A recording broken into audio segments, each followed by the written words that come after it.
कृष्ण की दासियां हैं। इसके बाद में किशोरी जी के साथ में मिल करके सब कालिंदी के किनारे पर आई, कालिंदी के पुल पर आई। ये कालिंदी क्या है? ये भक्ति की देवी है। देखिए हमारे भारत में बहुत पवित्र नदियां हैं, लेकिन उन 3 नदियों में जो सबसे श्रेष्ठ जो नदी मानी जाती है, एक तो गंगा जी, दूसरी है जमुना जी और तीसरी है सरयू माता जी। गंगा ज्ञान की नदी है। ध्यान से सुनना, बड़ी महत्वपूर्ण बात है। आपको जितने ज्ञानी पंडित, जितने वेद शास्त्र को याद करने वाले आज भी आपको जितने बनारस में मिलेंगे गंगा जी के किनारे, आपको पूरे भारत में नहीं मिलेंगे। ज्ञान की देवी है ना गंगा जी, और भक्ति की देवी है यमुना जी। जितने वृंदावन में भक्त लोग आपको मिलेंगे, मैंने बताया था एक दिन और कि वहां का तो रिक्शा चालक भी भैया रास्ता तो ऐसा नहीं बोलेगा, क्या बोलेगा? राधे राधे। तो वहां तो छोटे बच्चे से लेकर के आबाल वृद्ध वनिता, छोटे बच्चे से लेकर के बूढ़ा तक, गरीब से लेकर के अमीर तक, सब एक ही नाम जपता है, राधे राधे। सब वृंदावन तो पूरा भक्तिमय है। कृपा किसकी है? यमुना महारानी की, क्योंकि वो भक्ति की देवी है।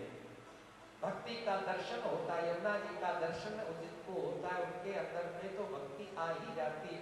जो यमुना में स्नान करते हैं उनको तो भक्ति प्राप्त ही हो जाती है। उसी प्रकार से सरजू जी वो है वैराग्य की नदी। जितने वैरागी बाबा आपको आज भी अयोध्या में मिलेंगे, बिल्कुल फक्कड़ बाबा होंगे। सुबह भोजन कर लेते हैं, शाम को भोजन के पास में कोई व्यवस्था नहीं होती और उनको कोई चिंता नहीं होती कि मिलेगा कि भी नहीं मिलेगा। वो तो कहते जाए भी दे रखे राम, बोलो ताई भी दे रही है, सीताराम सीताराम सीताराम कहिए। वो तो भगवान के नाम में, उनके नाम के कुमारी में मस्त रहते हैं, आनंदित रहते हैं, उन्हें कोई चिंता नहीं रहती। तो आज राधा रानी समेत सभी ब्रजांगनाओं ने, गोपियों ने भक्ति की जो महारानी है कालिंदी जी है, उनके किनारे का, उनके कुल का पहुंची और वहां पर जाकर के आश्रय लिया, मानो भक्ति का आश्रय लेकर के। और ये है भागवत का प्राण। देखिए संपूर्ण भागवत भगवान का स्वरूप है और उसमें भी दशम स्कंद की जो कथा है वो भगवान का हृदय है। ध्यान से सुनना। और दशम स्कंद में भी जो 5 अध्याय है वो 5 प्राण है, और उन 5 प्राणों में भी जो मुख्य प्राण है वो यही अध्याय है जो गोपियों ने रुदन किया, जिसे कहते हैं गोपी गीत। ऐसी मान्यता है कि जो गोपी गीत का पाठ करते हैं, एक न एक दिन किसी जीवन में भगवान किसी न किसी रूप में उन्हें दर्शन जरूर दे देते हैं। आइए 1-2 श्लोक का पाठ करें क्योंकि कथा है। जयति तेदिकं जन्मना व्रजः शयत इंदिरा शाश्वतत्र दृश्यता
कविभिरीडितं कर्मसाफलं न खलु गोपिका नन्दनो भवान् अखिल देहिनां अंतरात्मे। सभी गोपियां रुदन कर रही हैं, कह रहे हैं आप तब कथा अमृतम तप्त जीवनम, आपकी कथा अमृत पान करके तो हमारा जीवन तृप्त हो गया, लेकिन गोविंद मैं तो तुम्हें बड़ा सरल सज्जन मानती थी, सीधा मानती थी। पहले तो वेणु निदान करके बुलाते हो, जब मैं आ जाती हूँ तो आप इस समय हमसे दूर हो जाते हो, आप बहुत कठोर हो। न खलु गोपिका नंदनो भवान, मुझे लगता नहीं तुम हमारी यशोदा मैया के लाला हो। न खलु गोपिका नंदनो, तुम गोपिका मतलब यशोदा के नंदन नहीं लग रहे हो। क्यों? बोले हमारी यशोदा तो इतनी कठोर है नहीं, वो कठोर नहीं तो तुम कठोर कैसे हो? मुझे आज लग रहा है तुम गोपिका नंदन नहीं हो। और कहते हैं आप प्राणी मात्र के दृष्टा हैं, मुझे ये भी नहीं लग रहा है। अगर प्राणी मात्र के दृष्टा होते तो मेरे हृदय को जरूर आप समझते, जरूर आप जानते। आपने यदुवंश में अवतार लिया है, मुझको ये भी नहीं लग रहा है, क्योंकि यदुवंश में कोई इतना कठोर नहीं है। यदुवंश में तो सब सरल लोग हैं। आप विचार कर रहे होंगे कि मेरा जो प्रेम है वो दिखावा है, छल है, कपट है। तो कृष्ण मेरा प्रेम दिखावा छल नहीं है। मैं तो वास्तव में तुम्हें बहुत हृदय से चाहती हूं, मन से चाहती हूं। आप विचार कर रहे होंगे कि दशरथ का प्रेम सही था, राम अलग हुए तो उन्होंने प्राण छोड़ दिए। गोपिका कह रही है मैं तो चाह रही हूं कि मेरे ये निगोड़े प्राण मुझसे निकल जाए, लेकिन मैं क्या करूं, मेरे प्राण शरीर से निकल नहीं रहे हैं, क्योंकि कागा सब तन खाइयो चुन चुन खाइयो मांस, दो नैना मत खाइयो मोहि कृष्ण दरस की आस। मेरे नैनों में तो बस एक ही बात है कि कृष्ण तुम्हारा दर्शन हो जाए। आपके दर्शन के लिए मैंने जीवन रखा हुआ है। हे माधव, आपकी हम बिना मोल की दासी हैं। आप गाय चराने के लिए जाते थे, गौचारण के लिए जाते थे, तो त्रुटुर्युगायते त्वाम पश्यताम, मुझे एक एक क्षण गोविंद एक एक युग के समान लगता था। यदि तुम कहो कि तुम्हारे लिए हमने क्या किया है, तो गोपिका आज कह रही, बुलाना देते हुए मानो कृष्ण को कह रही है, पति सुतान वया भ्रातिवान द्रवा नति विलंघ्यते तच्युतागता। हमने अपने पतियों को छोड़ दिया, हमने अपने बच्चों को छोड़ दिया, हमने अपने परिवार को छोड़ दिया, हमने अपने समाज को छोड़ करके तुम्हारे पास आई है। और गोविंद हम क्या कर सकते हैं?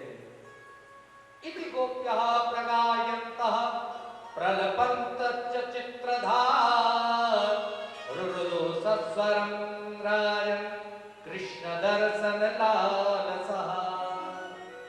ऐसा कह करके गोपिका रुदन करने लगी, रोने लगी। और भगवान, मैंने बताया था आपको, सब कुछ देख सकते हैं लेकिन अपने भक्त का रोना नहीं देख सकते, है ना? तो तासा मामिर भोच्छोरी स्मयमान मुखाम्बुजः पीताम्बरधरा स्रग्वी साक्षात् मन्वत मन्वत। उसी मध्य में भगवान श्री कृष्ण प्रकट हो जाते हैं। बोले कृष्णचंद्र भगवान की। गोपियों से कहने लगे, अरे अरे गोपियों, मैंने गलती की थी, मैंने तुम्हें समझा नहीं। अब तो गोपियां भगवान को देखे जा रही है।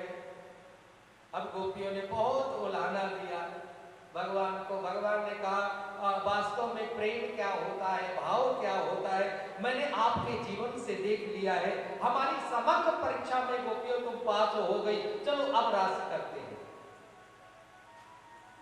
जैसे रास लीला के लिए भगवान उद्यत हुए, कहते उसी समय कामदेव आ गए। अब ध्यान से सुनना, क्योंकि गोपियां कोई साधारण नहीं है।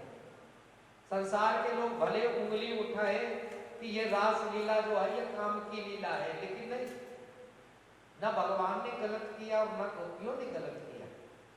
अभी मैंने सुना ना कि आत्मा का अगर कोई सच्चा पति हो सकता है तो केवल परमात्मा ही होता है। और गोपियां जानती, गोपियां कोई साधारण नहीं। भागवत में लिखा है कि दंडकारण्य के समय, जिस समय भगवान श्री रामचंद्र जी दंडकारण्य में गए, 13-14 वर्ष के वनवास में गए, और उसी समय दंडकारण्य के ऋषि भगवान को देख करके मोहित हो गए। कहने लगे प्रभु सीता माता की तरह भी आप हमें अपनी सेवा में रख लो। भगवान ने कहा नहीं, अगला जन्म तुम मेरा जब होगा, अवतार होगा, तब तुम द्वापर में सब गोपियों का रूप धारण करके आना। भगवान ने सबको आशीर्वाद दिया था। तो दंडकारण्य के ऋषि जिन्होंने 10-10 हजार, किसी ने 50-50 हजार वर्ष तपस्या की, ऐसे ऋषि वो गोपी बन करके आए, पहली बात। दूसरी बात, जब भगवान बल के यहाँ 52 बन करके गए, तो बल की जो कन्या थी विंध्यावली और बहुत जो कन्याएं थी, भगवान के इतने सुंदर स्वरूप को, छोटा सा स्वरूप है, इतना मनोहारी स्वरूप है, देख करके विचार करने लगी। छोटी छोटी कन्याएं थी, देख करके विचार करने लगी, अगर ये हमें पति के रूप में मिल जाए तो मेरा जीवन पूर्ण हो जाए। और उन्होंने पति के रूप में मांगा, तो परमात्मा तो सबका अंतर्यामी है ना। छोटी छोटी कन्याओं की मन की बात को समझ लिया भगवान। वामन ने कहा इस बार तो ब्रह्मचारी बन करके आए हैं, जब मेरा लीला पुरुषोत्तम अवतार होगा तो मैं अभी से मन से ही तुम्हें आशीर्वाद देता हूँ, हे आत्माओं मैं तुम्हें वहां पर बुलाऊंगा, तुम्हारा जन्म वहां पर मैं कराऊंगा। तो भगवान की कृपा से उन कन्याओं ने जन्म लिया था। ऐसे ही जब मत्स्य अवतार हुआ, ऐसे जब भगवान का कच्छपा अवतार हुआ, वो सब कन्याएं। और इसके बाद में बहुत महत्वपूर्ण ध्यान देने वाली बात है, वेद में लगभग मंत्र है 1 लाख। 1 लाख मंत्र है वेद में। 1 लाख वेदों में 80,000 मंत्र है कर्मकांड के, ध्यान से सुनना। और 16,000 मंत्र है उपासना कांड के, और 4,000 जो मंत्र हैं वो है ज्ञान कांड के। तो ज्ञान के द्वारा, उपासना के द्वारा तो भगवान मिल जाते हैं, लेकिन कर्म कांड के मंत्रों ने एक बार भगवान से शिकायत की। ये 80,000 मंत्र हैं। इन्होंने शिकायत की, बोले प्रभु मेरा पाठ कर करके चाहे ब्राह्मण हो चाहे यजमान हो, सबको मुक्ति मिल जाती है, सबका उद्धार हो जाता है, सबको आपकी प्राप्ति हो जाती है, लेकिन हम तो वहीं के वहीं खड़े रह जाते हैं। भगवान ने कहा मैं समझा नहीं। बोले प्रभु मैं साधारण भाषा में कहना चाहता हूँ, आप समझो। बोला मेरा लोग उपयोग कर लेते हैं, जैसे सीढ़ी हो,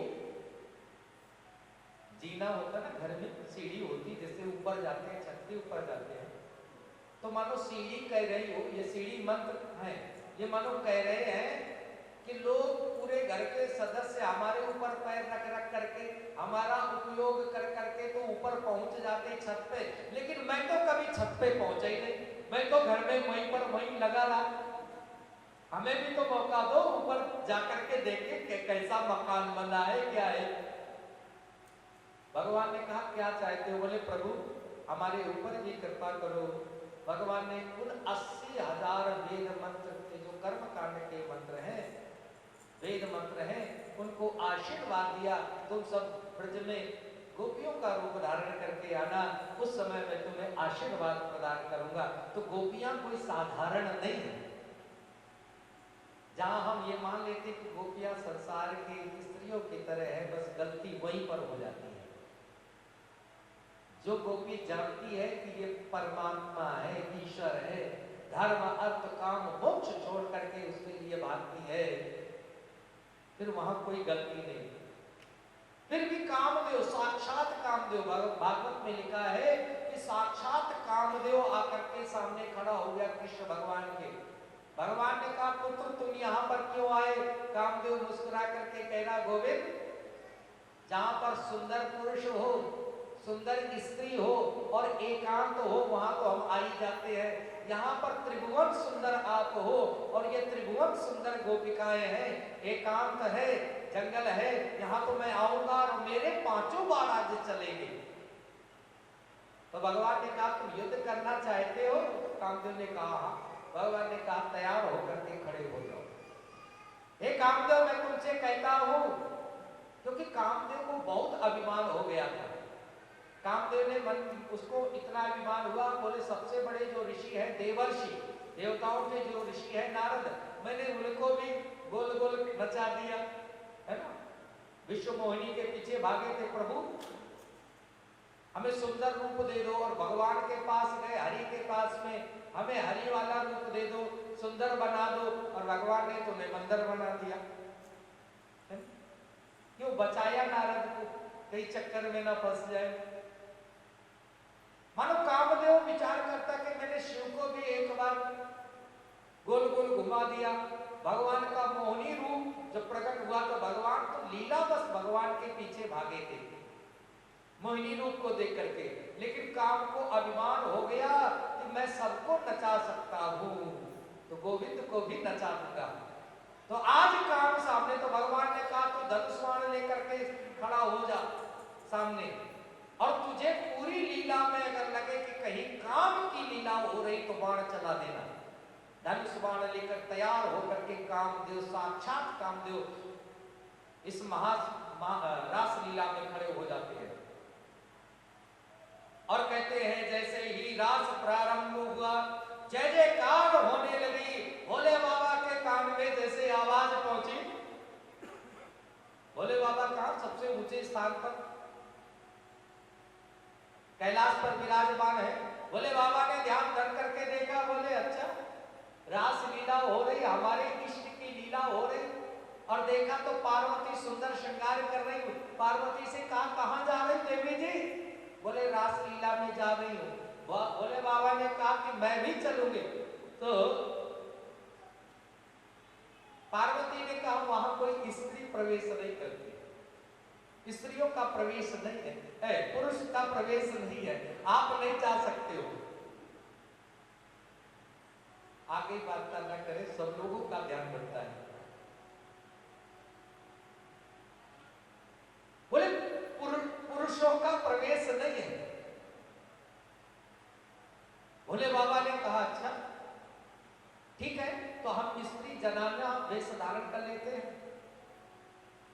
माता पार्वती का लहंगा पहन लिया, चूड़ी पहन ली, बिंदी लगा ली, पूरा 16 श्रृंगार कर लिया। अब चुनरी ओढ़ करके भगवान भोलेनाथ चल देते हैं, लेकिन चुनरी तो ओढ़ ली, लेकिन चाल कहां से लाए? एक लहरीदार चुनरी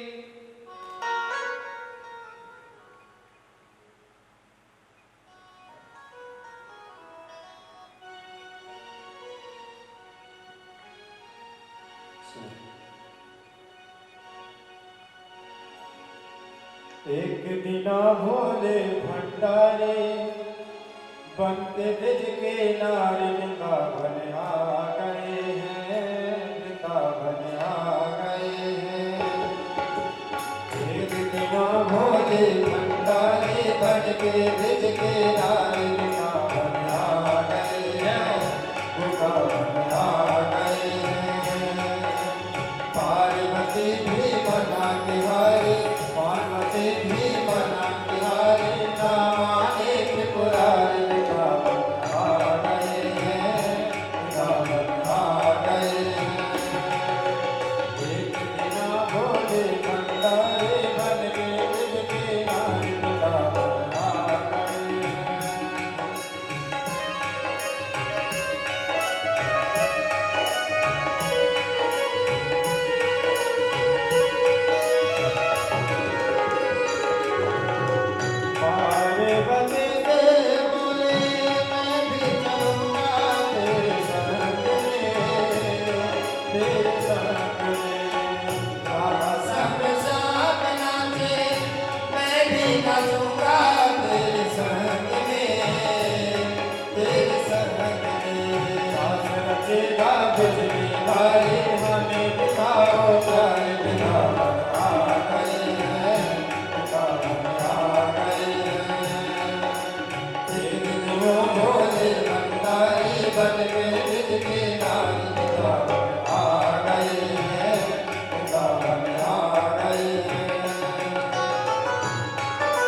जब रास लीला में प्रवेश पाने लगे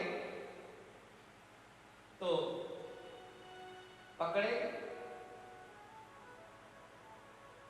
इतना लंबा घूंघट डाला हुआ था, पूरे पैर तक सब कुछ अपने आप को छिपाया हुआ था, लेकिन चाल तो जनानी नहीं थी, चाल तो मर्दानी थी। तो सब गोपियां देख देख करके हंस रही, बोली ये एक गोपी कैसे चल रही है। सब कहने लगे कि सबने तो मुंह खोल रखा है, इसने घूंघट क्यों यहाँ डाल रखा है, यहाँ तो कोई ससुर बैठा नहीं है, यहाँ तो भगवान है, कुछ गड़बड़ लग रहा है। अब गोपियों ने कहा, अरे गोपी तू कौन है, जरा घूंघट उघाड़ करके तो दिखा। अब भगवान अपने को छिपाए, जैसे छिपाए अब गोपियां पीछे पड़ गई, नहीं दिखाना तो पड़ेगा, तू चाल तो बहुत सुंदर चल रही है, ऐसी चाल तुझे चलनी आती, तुम्हें तो बताया नहीं। जैसे घूंघट उघाड़ करके देखा तो भोलेनाथ सब गोपियों ने प्रणाम किया। इतने में हमारे भगवान श्री कृष्णचंद्र जी भी आ गए और प्रणाम किया, बोले बाबा ये रास पूर्ण नहीं होता, लेकिन आप आ गए तो मुझे आज ये विश्वास हो गया कि ये रास जरूर पूर्ण होगा। रसो वैसा रासः, जहां सभी प्रकार के रस उत्पन्न हो वो रास कहा जाता है। रास प्रारंभ होने लगा, कहते हैं सुखदेव स्वामी की समाधि लगने लगी, राजा परीक्षित पुलकित होने लगे, सारा ब्रह्मांड थिरकने लगे। और ब्रह्मांड क्यों ना थिरकने लगे, जब कान्हा नाचे और राधा नाचे, नाचे गोपीजन, मन मेरो बन गयो सखीरी, पावन श्री वृंदावन। जितने भी जी थे, सूर्य जी, चंद्र जी, यम जी, कुबेर जी, दिक्पाल जी, नाग जी, वरुण जी, किन्नर जी, गंधर्व जी, जितनी भी देवताओं की जो योनियां हैं, सब अपने अपने मृदंग, ढोल, मजीरा, झांझ, शंख लेकर के सब आकाश में पहले से तैयार है भगवान के उस रास में नृत्य करने के लिए। देवांगनाएं मूर्छित हो गई, देवता सशंकित हो गए, और ऐसा नृत्य हुआ, ऐसा नृत्य हुआ, भगवान ने जितनी गोपियां थी उतने रूप धारण कर लिए। राधा नाचे, कान्हा नाचे, नाचे गोपी जन, मन मेरो बन गयो सखीरी, पावन श्री वृंदावन। ऐसा नृत्य हुआ, ऐसा दिव्य नृत्य हुआ, जब कोई सखी थक जाती थी तो भगवान के कंधे पर विश्राम पाती थी। आज जन्म जन्मांतरों की तपस्या सबको पूर्ण हुई, रास लीला पूर्ण हो गई। और एक बात और मैं बता देना चाहता हूं, रास लीला पूर्ण हो गई, सभी अपने अपने स्थान पर गए, लेकिन भगवान भोलेनाथ आज भी वृंदावन में गोपेश्वर रूप में वहीं पर रह गए। एक मंदिर है जो सोने के खंभे वाला रंगनाथ का जो मंदिर है, उसके साथ में ही वहां पर भगवान भोलेनाथ का वो गोपेश्वर वाला स्वरूप आज भी विद्यमान है, स्थापित है।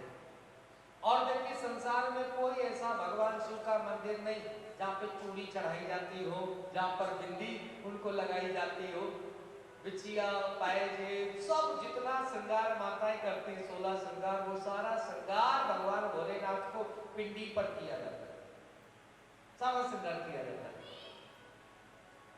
और ऐसी मान्यता है, भगवान श्री कृष्ण ने कहा, भोले बाबा आज आप ब्रज में पधारे हैं, मैं ऐसी घोषणा करता हूं, जब तक पृथ्वी रहेगी लोग मुझे दर्शन करने के लिए तो आएंगे ब्रज में, लेकिन अगर केवल मेरा दर्शन करके जाएंगे तो उनका दर्शन भी अधूरा होगा। जो आपका दर्शन भी करेगा साथ में, उनका ब्रज आना पूर्ण हो जाएगा। इसलिए आज जो भी वृंदावन जाता है, जिनको मालूम है, वो गोपेश्वर का दर्शन जरूर करते हैं। बोले गोपेश्वर भगवान की। रास पूर्ण हो गया, कामदेव स्तब्ध खड़ा है धनुष बाण लेकर के, अपलक नयन से भगवान को देखे जा रहा है, भगवान की रूप माधुरी को देखे जा रहा है। भगवान ने कहा, पुत्र क्या हुआ तुम्हारे, तुमने बाण नहीं चलाए, रास तो पूर्ण हो गया। कामदेव ने धनुष नीचे रख दिया, साष्टांग हो करके प्रणाम किया, दंडवत हो गया, जमीन में लेट करके हाथ जोड़ करके कहता रोते हुए, प्रभु मुझे क्षमा करना, मेरा सारा अभिमान दूर हो गया, मैंने पूरी रास लीला का दर्शन किया, लेकिन मुझे लेस मात्र भी, किंचित मात्र भी कहीं पर काम लीला नहीं लगी। ये तो विशुद्ध जीव और ईश्वर का मिलन था, कहीं पर कोई काम की लीला नहीं। एक बात मैं कहूं, सुखदेव स्वामी से राजा परीक्षित ने भी यही प्रश्न किया था। सुखदेव स्वामी से राजा परीक्षित ने पूछा, बोले प्रभु क्षमा करना, अगर परमात्मा ऐसा करेगा तो आगे तो कलयुग आने वाला है, और कलयुग में लोग फिर कहेंगे जब भगवान इतनी गोपियों के साथ में नृत्य किया तो हम भी क्लब में जाकर के दो चार पराई स्त्रियों के गले में हाथ डाल करके नृत्य कर ले, तो बुराई क्या है? क्योंकि तो कलयुग का लोग ऐसे बोलेगा। सुखदेव स्वामी 2 मिनट के लिए तो मौन हो गए, बोले मैं कथा अधिकारी को सुना रहा हूं या अनधिकारी को सुना रहा हूं? राजा परीक्षित कथा का अधिकारी है कि नहीं है? लेकिन 2 मिनट के बाद उन्हें लगा कि नहीं, राजा तो परीक्षित अधिकारी है कथा का। ये प्रश्न इसकी ओर से नहीं था, ये प्रश्न इसने आज पूरे समाज की ओर से किया है। सुखदेव स्वामी कहते हैं, राजन, जो ईश्वर कोटि के लोग होते हैं उनमें दोष नहीं होता है। जैसे सूर्य भगवान में आज तक दोष नहीं है। सूर्य भगवान जैसे पहले पवित्र थे, पूर्ण थे, श्रेष्ठ थे, आज भी वैसे। अब आप कहेंगे तो सूर्य भगवान का जो प्रकाश है, उनकी जो रश्मियां हैं, उनकी जो किरणें हैं, वो गंदी वस्तु पे भी पड़ती तो सूर्य भगवान गंदे हो जाने चाहिए, अपवित्र हो जाने चाहिए। लेकिन सूर्य भगवान अपवित्र क्यों नहीं? ध्यान से सुनना, क्योंकि वो कर्तृत्वाभिमान से परे है। कर्तृत्वाभिमान से जो परे होता है उसको भी किसी भी प्रकार का दोष नहीं लगता। एक और नाम लूंगा, मां गंगा जी का। गंगा जी में आप गोमुख से लेकर के और गंगा सागर तक देखेंगे, गोमुख से लेकर के गंगा सागर तक देखेंगे, कितनी नदी और कितने नाले गंगा जी में मिले, लेकिन गंगा जी की पवित्रता को वो नदी नाले भी खंडित नहीं कर पाए।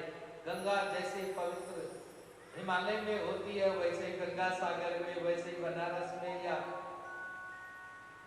अगर मैं कहूंगा तो सबसे ज्यादा गंगा जी को अपवित्र करता है वो शहर है कानपुर।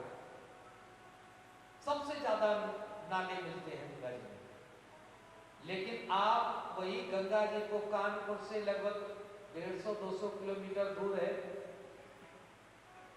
इलाहाबाद, प्रयागराज, और आप देखेंगे कानपुर में तो आप गंगा जी में स्नान की तो बात, आचमन की तो बात दूर है, आप स्नान नहीं कर सकते हो, आप खड़े नहीं हो सकते हो, कितनी गंदी होती है। लेकिन आप जैसे इलाहाबाद जाओगे तो फिर आपको वैसे ही, आप प्रयाग में जाओगे तो फिर गंगा का वैसे ही निर्मल नीर मिलेगा।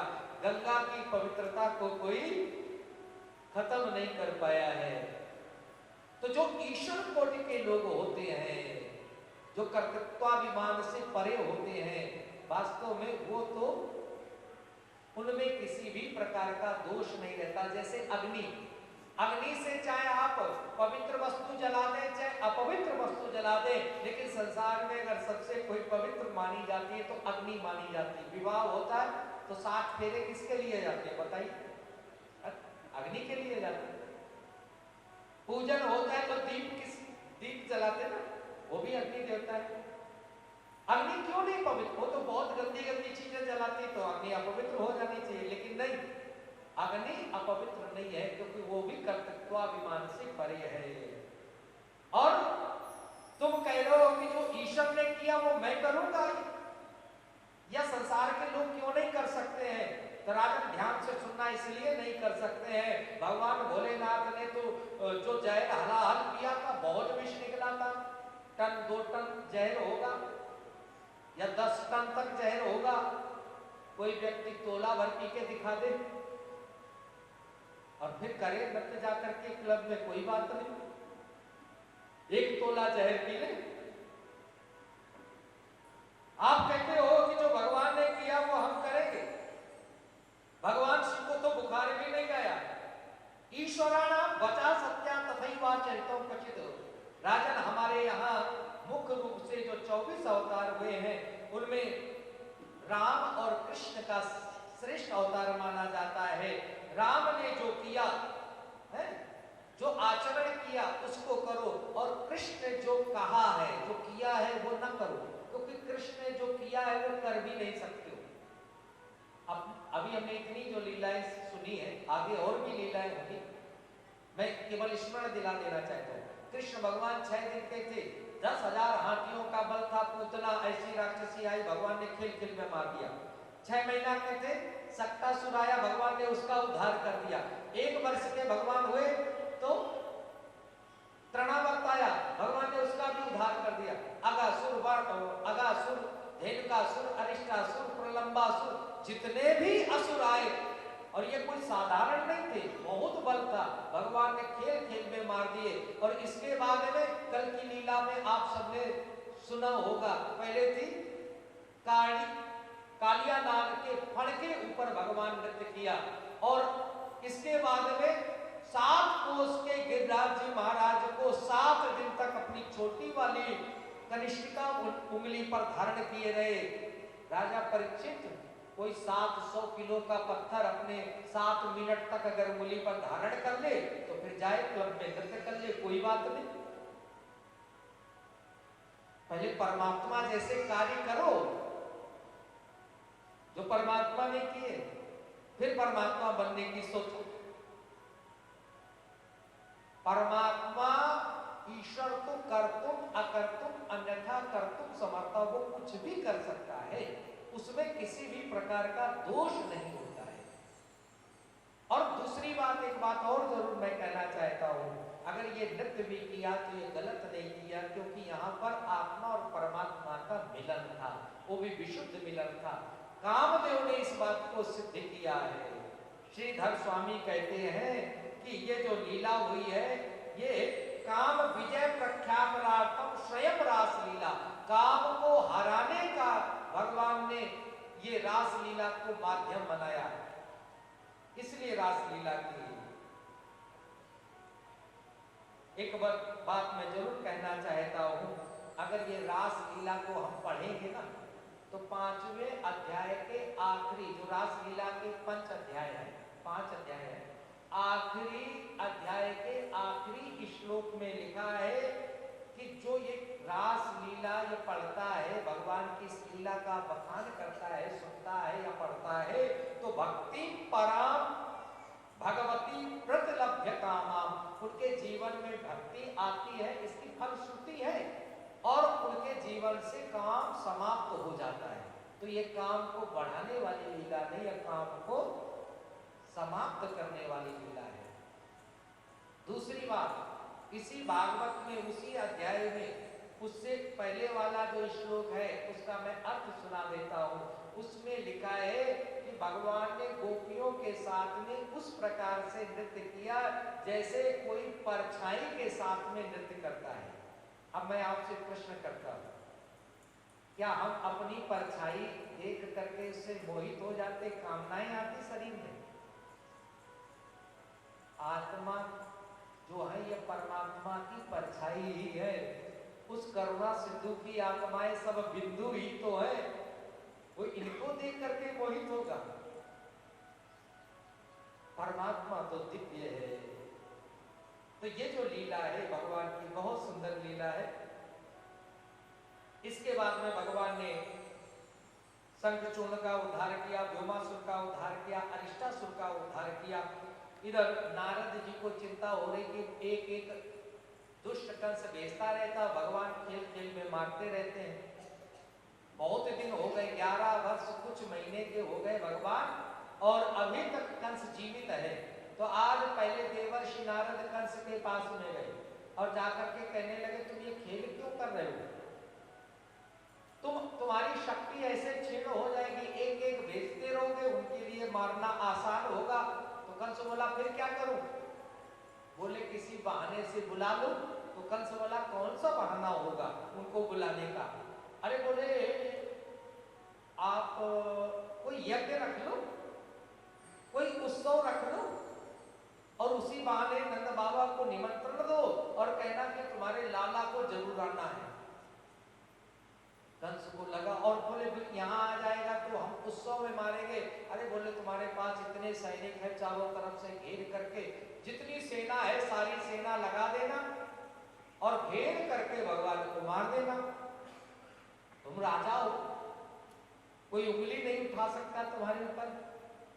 कंस को लगा बात तो बिल्कुल सही है, हमारे एक एक राक्षस हम भेज रहे आसानी से मार रहा है, देखूंगा इतने राक्षसों को कैसे मारेगा। अक्रूर को बुलाया और इधर देवर्षि नारद गए भगवान के पास में और जाकर के भगवान कृष्ण के चरण पकड़ करके रोने लगे। बोले खेल करते रहोगे प्रभु, देवता दुखी है, आपके माता पिता देवकी और वसुदेव दुखी है, वो जेल खाने में बंद है, प्रभु खेल करते रहोगे। भगवान ने कहा क्या करो? बोले जाकर के कंस का वध कर दो। भगवान मुस्कुराने लगे, बोले वाह वाह वाह जी, बहुत अच्छी बात करते हो, उधर तो तारीख फिक्स करके आए हो, पूरी योजना बना करके आए हो कि बुला दो और हमसे कह दो कि जाकर के मार दो, स्वयं चले जाओ। मैं अपनी योजना से नहीं, जो तुम्हारी पहली वाली योजना है मुझे वो अच्छी लगी, मैं सब देख रहा था, सुन रहा था, अब उसी योजना पर काम होगा। देवर्षि नारद ने कहा प्रभु प्रभु मेरा भाव कुछ गलत नहीं था। हाँ भगवान ने कहा मैं समझ गया तुम्हारा भाव गलत नहीं था, तुम्हारा भाव अच्छा था, इसलिए मैं तुम्हारी योजना पर काम करूंगा। कंस ने अक्रूर को बुलाया, अक्रूर रथ लेकर के जा रहे, पहले तो मना किया लेकिन बाद में जाने लगे। कहते हैं रथ में समाधि लगी, थोड़ी देर का रास्ता था लेकिन शाम को अक्रूर जी पहुंचे हैं। नंद बाबा भोजन ही करने के लिए बैठे थे, अक्रूर जी आए, भोजन से खड़े हो गए, अभी थाल नहीं आया था, भोजन से खड़े हो गए और जाकर के अक्रूर का स्वागत किया, अर्घ्य पाद्य दिया और इसके बाद में कहा अक्रूर चलो भोजन करते। भोजन करते करते भोजन किया, अभी कुछ पूछा नहीं क्यों आए हो? नंद बाबा कहते आप आए बहुत अच्छा लगा। देखिए घर में कोई मेहमान आए तो आते नहीं पूछा जाता आप क्यों आए, ये व्यवहार नीति है ना, संसार की नीति, वो भी आनी चाहिए। और एक बात है, हमारे परम पूज्य सद्गुरुदेव महाराज जी जो बात कहा करते, घर में कोई भी आए, चाहे किसी का ड्राइवर ही क्यों ना आए, कोई छोटे से छोटा व्यक्ति घर में क्यों ना आए, चाहे खबर देने के लिए आए, अगर आपके घर में आता है तो कम से कम एक गिलास पानी या कुछ मीठा उसे जरूर खिला करके उसे भेजे। ऐसे नहीं कोई कुछ लेकर के आया, मैं रख दो इधर जाओ, चला तो जाएगा। लेकिन धर्मशास्त्र कहता है, ये व्यवहार नीति भी नहीं सिखाती, और धर्मशास्त्र भी कहता है कि व्यक्ति अगर तुम्हारे यहाँ से बिना कुछ खाए पिए जाता है तो अपने सारे पाप तुम्हारे घर छोड़ करके जाता है। हमारे सद्गुरुदेव महाराज जी कहते हैं कोई तुम्हारे सारे पुण्य लेकर के जाता है। मैंने कई ऐसे घर देखे, मैं देहरादून में रहता हूँ, महाराज जी के आश्रम में 15 साल हो गए मुझे, उससे पहले महाराज जी के पास था। मैंने ऐसे देहरादून में कई घर देखे, वास्तव में उनके घर में अगर कोई लोग पहुंच जाए तो चाहे 1 मिनट में वो उन्हें चाहे कोई सूखी मेवा ही क्यों ना देना पड़े, फल ही क्यों ना देना पड़े, लेकिन देंगे। लेकिन घर से कोई भी व्यक्ति ऐसे नहीं विदा करते, चाहे आजकल छोटी पानी की बोतल है वो क्यों ना पकड़ानी पड़े कि भैया टाइम नहीं है तो तुम जाते जाते पी लेना, लेकिन घर से ऐसे मत विदा हो।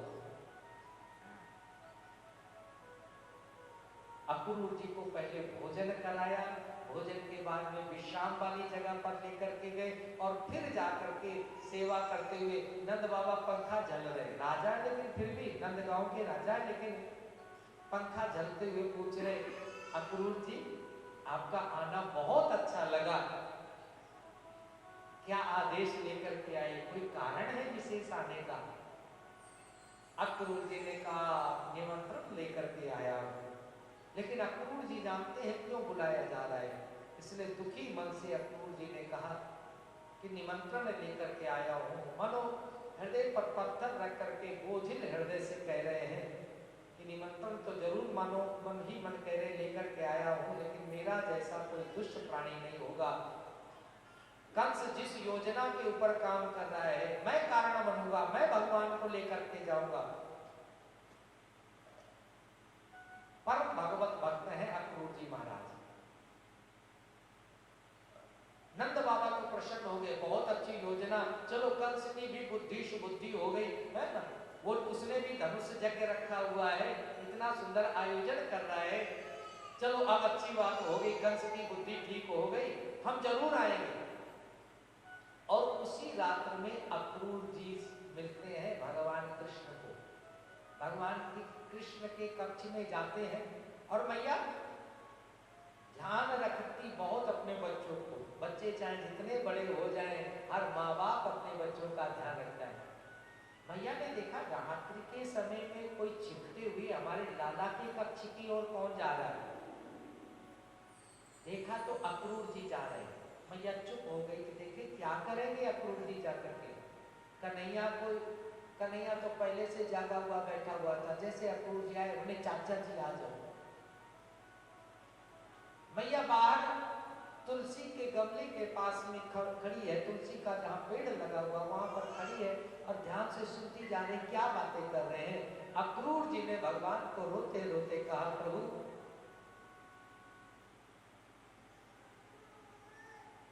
मैं चाहता तो नहीं आपको लेने के लिए, मैं जानता हूँ कृष्ण ने कोई आपको नहीं बुलाया, कृष्ण ने तो आपको मारने के लिए बुलाया, और मैं भी जानता हूँ कि आप नंद और यशोदा के पुत्र नहीं, आप तो वसुदेव और देवकी के पुत्र हैं। जैसे ये बात यशोदा ने, भगवान ने कहा ठीक है चाचा, मैं भी जानता हूँ कि मैं किसका पुत्र हूँ, आप सत्य बोल रहे हैं। और कन्हैया ने जैसे कहा कि आप सत्य बोल रहे हैं, हिचकियां भर करके माँ यशोदा रोने लगी, उससे आंसू रोके नहीं गए, मुख से रोने की आवाज रोकी नहीं गई, जोर जोर से यशोदा रोने लगी, अचेत होकर के गिरने ही वाले थी। भगवान दौड़ करके गए, यशोदा को गोद में सिर रख करके बैठे हुए हैं भगवान, स्वयं हाथ से पंखा झल रहे हैं, क्योंकि वो अचेत हो गई थी, मूर्छित हो गई थी यशोदा। और जब मूर्छा जगी तो गोविंद अपने पीतांबर से यशोदा के आंसू पोंछ करके कहते मैया रो क्यों रही।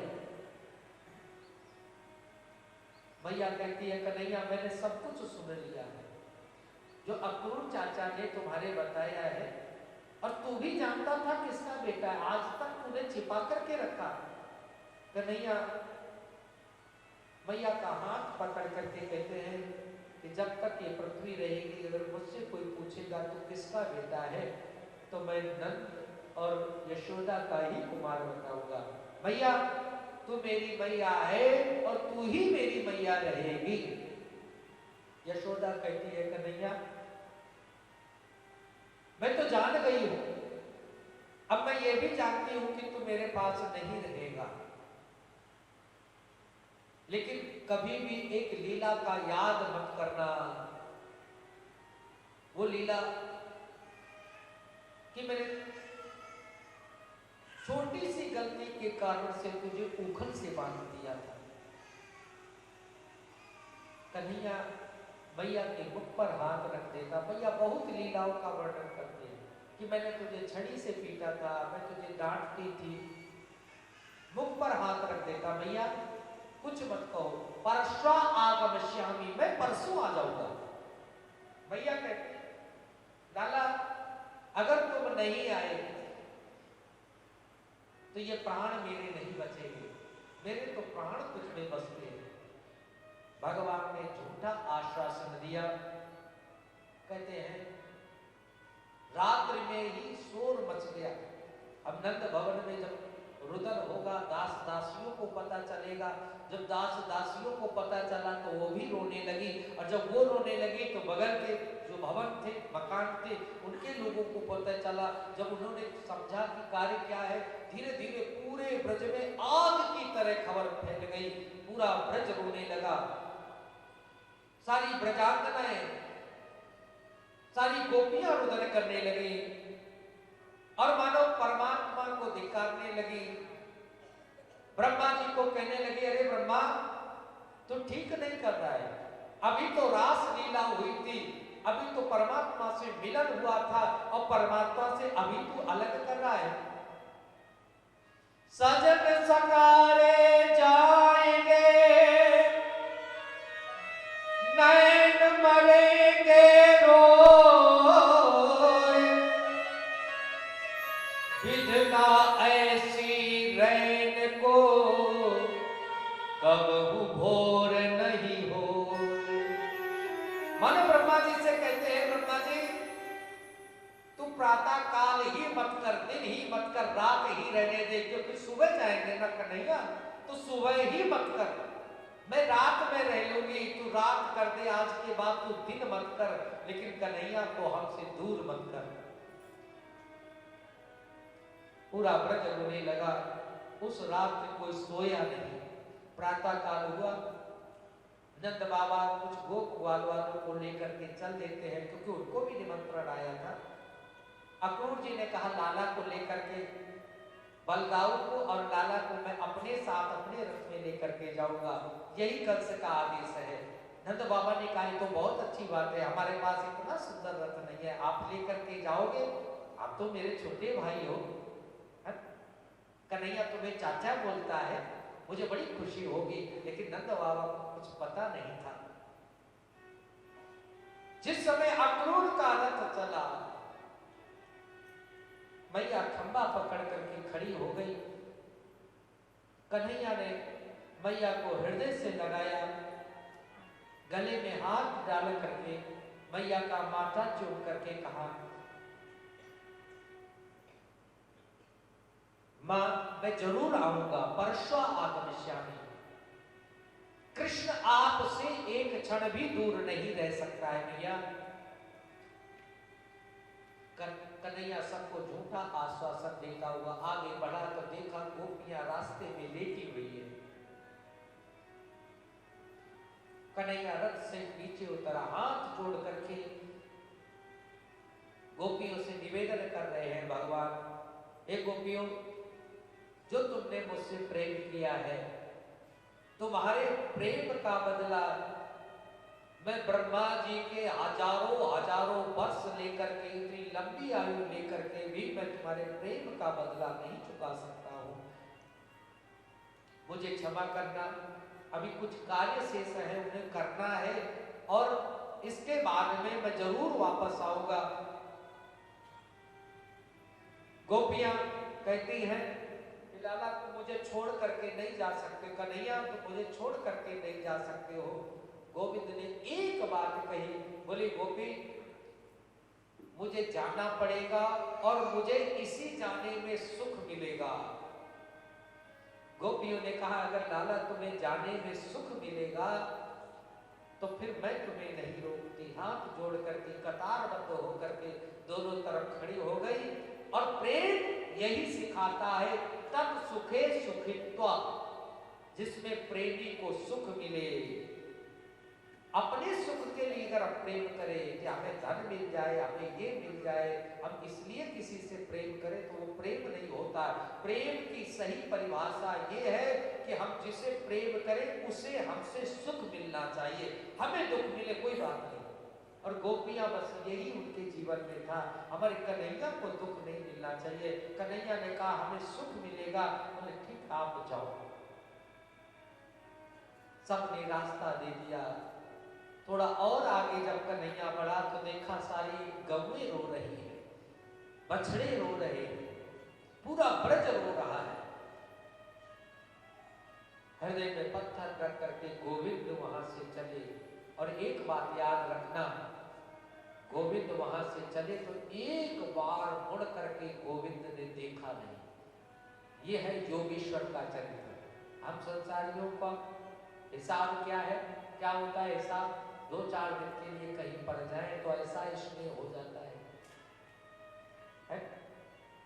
कृष्ण भगवान ऐसे योगी है, एक बार मुड़ करके नहीं देखे। हाँ, सब पुकारते रहे, सब रुदन करते रहे, जब तक रथ की धूल दिखती रही तब तक मैया देखती रही।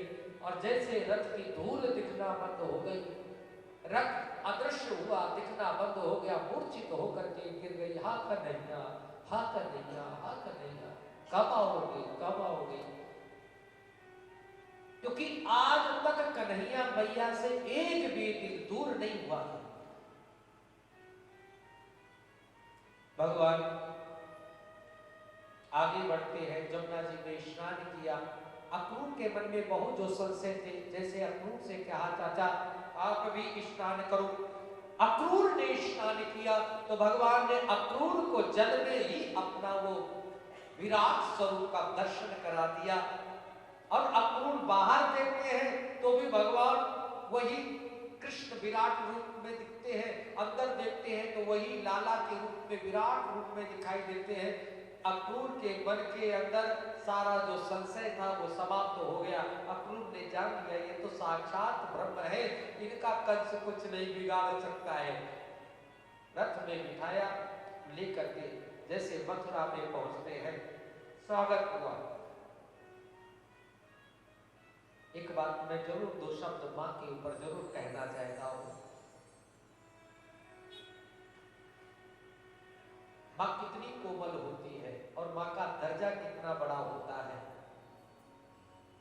दास्ता से बड़ी कोई जंजीर नहीं होती, जिगर से बढ़कर के कोई पीर नहीं होती, कोई भगवान हो, रहमान हो या सुल्तान कोई, लेकिन मां से बढ़कर के कोई तस्वीर नहीं होती, मां से बढ़कर के कोई तस्वीर नहीं होती।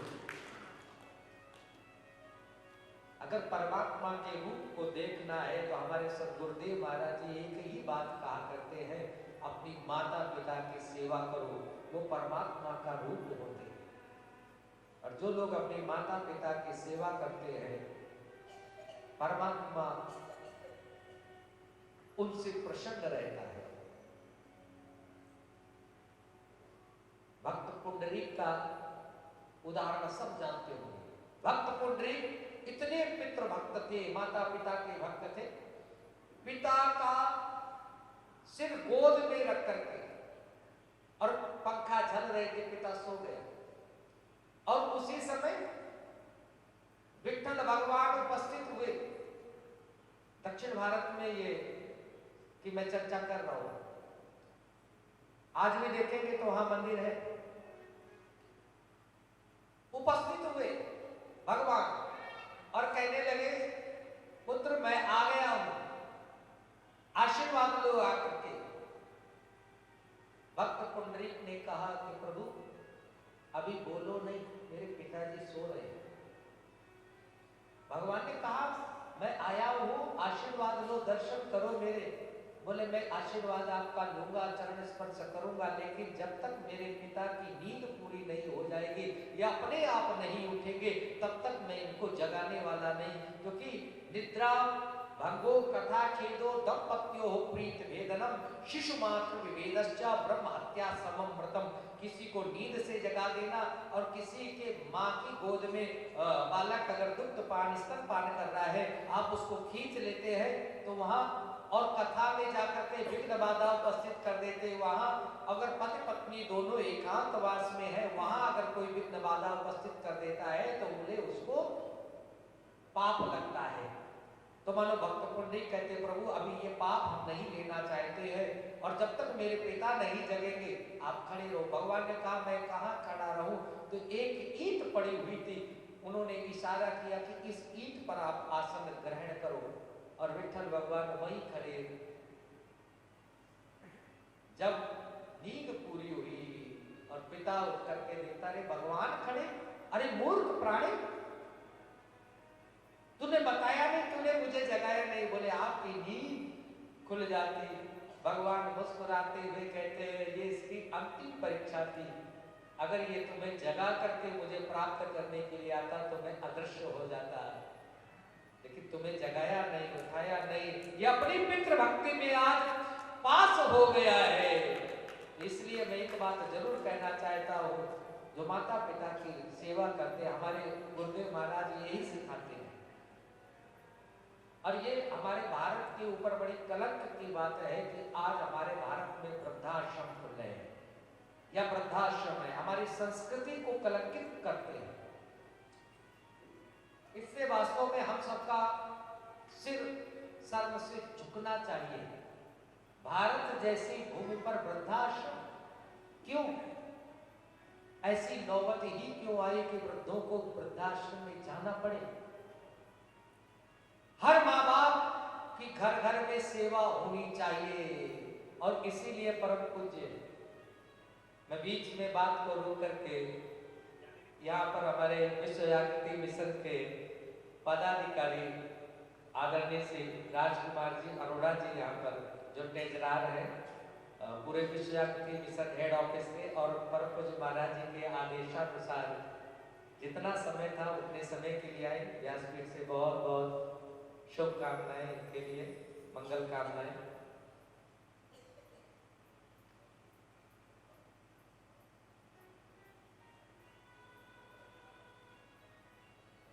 ये गर्व की बात होनी चाहिए कि हम घर में माता पिता को रखें और उनकी सेवा करें। कुछ लोग जब अच्छे मेहमान आते हैं तो माता पिता को उनसे नहीं मिलाते, क्योंकि माता पिता, ये जनरेशन जो गैप है, अब माता पिता उतनी अच्छी इंग्लिश नहीं बोल सकते हैं, उतने आजकल के जो वेस्टर्न कपड़ा पहनते हैं वो नहीं पहने होते हैं, वो वही कपड़े पुरानी धोती मतलब धोती पहने होते हैं, तो लोग नहीं मिलाना चाहते। लेकिन भाई ऐसा नहीं है। और महाराज एक बात जरूर कहा करते हैं कि अगर तुमसे कोई प्रश्न पूछे कि तुम्हारे परिवार में कितने लोग हैं, तो माता पिता को साथ में गिन करके बताना। और आज की परिभाषा क्या होती है, आप किसी से पूछ लो बच्चों से कितने परिवार में, तो वो कहेगा कि अगर बच्चे 2 होंगे तो 2 बच्चे, और पति पत्नी कहेगा 4 लोग। बिना माता पिता के तो परिवार ही पूर्ण नहीं है।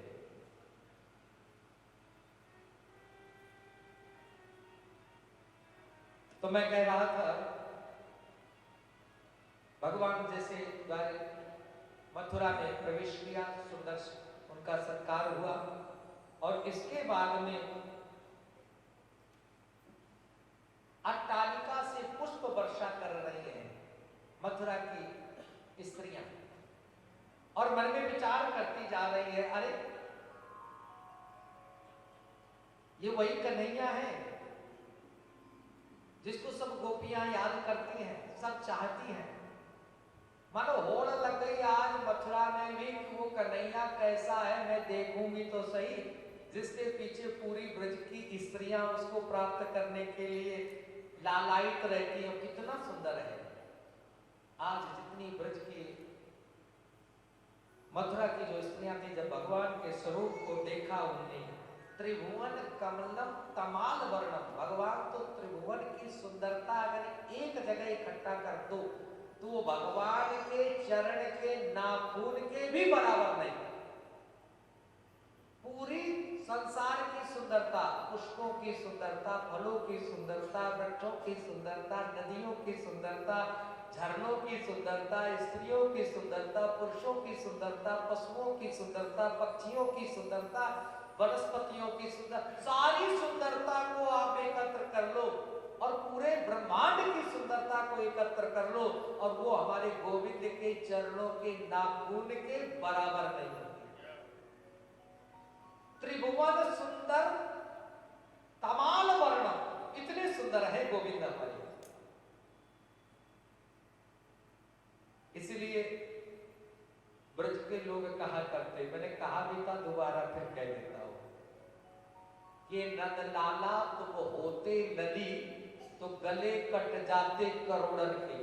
ये तो अच्छा हुआ तुम लाला बन के आए, अगर तुम लली बन करके, स्त्री बन करके, कन्या बन करके आए तो न जाने भारत के कितने राजा या देश विदेश के कितने राजा आपस में लड़ मरते कि ये हमें चाहिए, मैं विवाह करूंगा, मैं विवाह करूंगा। अच्छा हुआ तुम लाला बन के आए।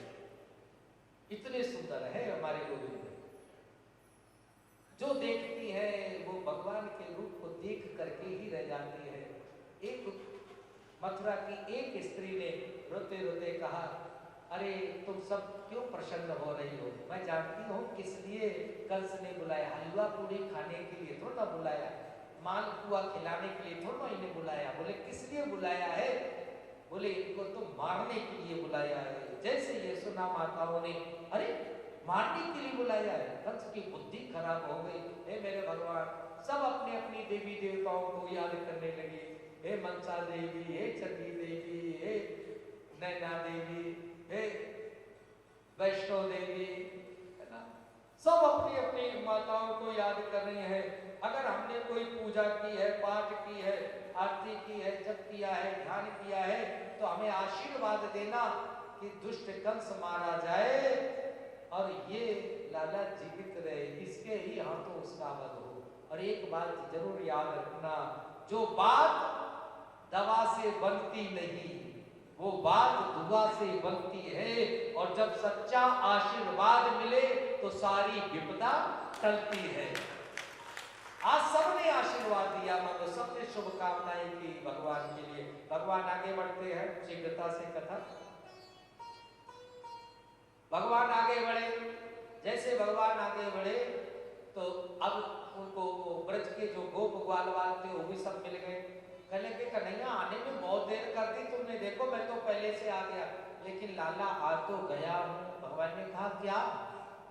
अरे क्या बताऊं, जल्दबाजी में बाबा ने बताया नहीं कि यहाँ इतना सुंदर आयोजन हो रहा, देखो सब कितनी सुंदर पोशाकें पहने हैं, वस्त्र पहने। मेरे पास तो हम तो वही वस्त्र पहने जो गाय चराने जाते थे। भगवान ने कहा तो फिर क्या चाहिए? बोले वस्त्र चाहिए लाला। बोले ठीक है चलो। तो रजक के पास में, धोबी के पास में गए। अब वहाँ कंस के यहाँ जो बड़े बड़े कपड़े होते थे उसके पास में थे। भगवान ने कहा कपड़े दे दो, उसने मना किया तो भगवान ने थोड़ा सा क्रोध करना प्रारंभ कर दिया। भगवान ने अब ब्रज में नहीं है ना, अब तो मथुरा में आगे थोड़ा क्रोध किया, अपने हाथ क्यों ऐसे जैसे मारा उसके गर्दन से, तो धड़ से अलग होकर के गर्दन गिरी। गोप ग्वाल वालों से भगवान ने कहा ले लो जिसको जो वस्त्र लेने हैं, जिसको जो पसंद है। सबने उठाए।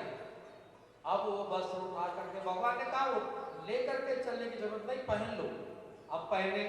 अब तो बड़े बड़े राजाओं के हीरे जवाहरात पन्ना पुखरात जड़ित वो पोशाकें थी। अब गोप ग्वाल वाले तो छोड़े थे, तो वो झाड़ू लगाती चल रही थी। अब इतने बड़े बड़े वस्त्र, तो सब ऐसे पकड़े हुए, सब ऐसे पकड़े हुए ऐसे ऐसे करके चले। भगवान ने कहा अरे इन्हें छोड़ दो। बोले लाला ये तो झाड़ू लगा रही है, बहुत बड़ी है। भगवान ने कहा तो अच्छा चलो। एक दर्जी के पास में गए, दर्जी से कहा कि ये दर्जी तुम वस्त्रों को ठीक कर दो। दर्जी ने साहस स्वीकार कर लिया। भगवान ने उसको भक्ति का आशीर्वाद दिया। इसके बाद में एक माली दिखाई दिया, सुंदर सुंदर माला लेकर के जा रहा था। भगवान ने कहा गोप ग्वाल वालों के गले में माला डाल दो, उसने मालाएं डाल दी। इसके बाद में कुब्जा कंस के लिए चंदन लेकर के जा रही थी। भगवान ने कहा अरे शैलेंद्री, उसका नाम था शैलेंद्री, अरे शैलेंद्री, अरे सुंदरी, ये चंदन राग लेपन करोगी? कुब्जा को लगा किसी दूसरी स्त्री का नाम भी शैलेंद्री होगा।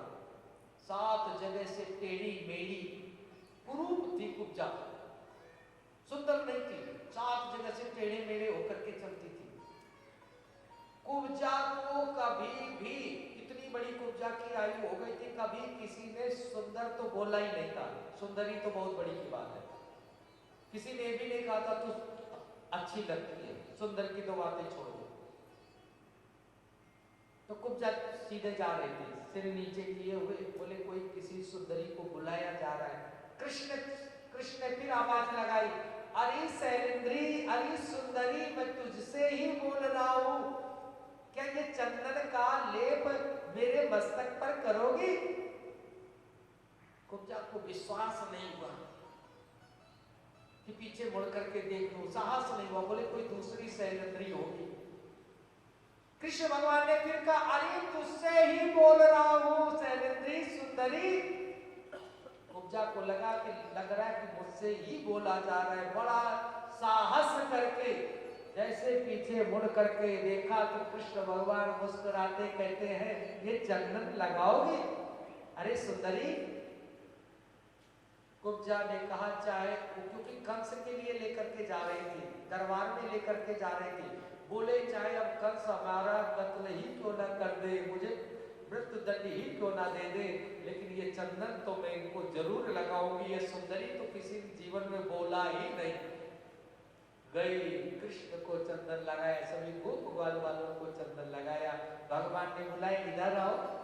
जैसे आई, उसके पैर के ऊपर अपना पैर रखा और उसकी ठुड्डी में थोड़ा हाथ लगा करके जैसे ऐसे किया तो कुब्जा जो 7 जगह से टेढ़ी की बिल्कुल सीधी हो गई।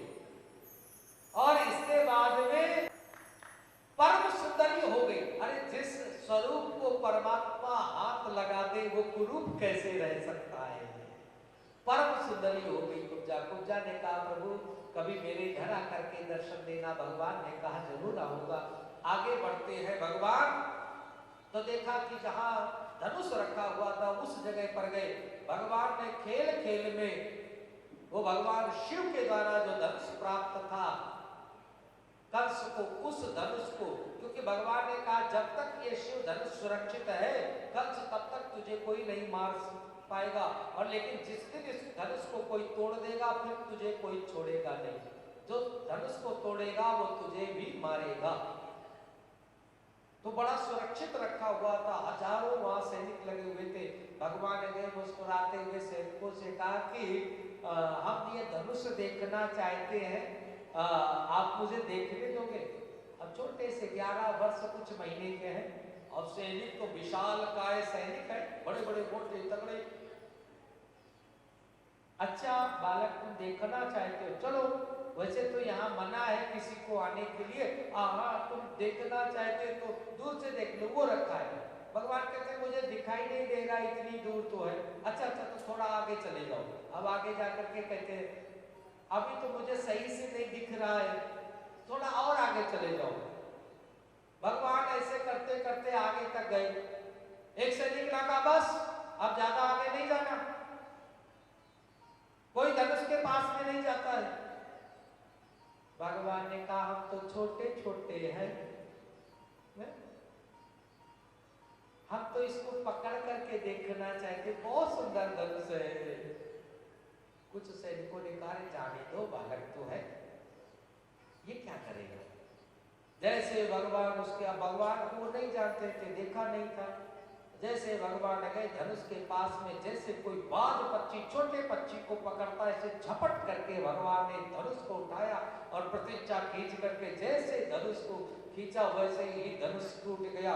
घोर शब्द हुआ और वो शब्द कंस को सुनाई दिया जा करके। कंस कहने लगा क्या हुआ? बोले महाराज धनुष टूट गया, अनर्थ हो गया। और जितने सैनिक थे भगवान को मारने के लिए झपटे, तलवार निकाली। भगवान ने एक टुकड़ा दाऊ जी को दे दिया, एक टुकड़ा अपने पास, और दोनों ने पीतांबर को कमर में बांधा और पल भर में ही सभी सैनिकों का वध कर दिया। और इसके बाद में भगवान रंगभूमि की ओर, रंगशाला की ओर चल देते हैं। कहते हैं बीच में कुवलिया पेड़ नाम का हाथी लगाया, उसको मदिरा पान करा दी गई। भगवान उसको मार करके कुवलिया पेड़ को, और जैसे आगे बढ़ते हैं तो रंगशाला में जाकर के देखते हैं कि वहां अखाड़ा खुदा हुआ है मल्ल युद्ध के लिए। मल्लों ने कहा कि आपको लड़ना पड़ेगा।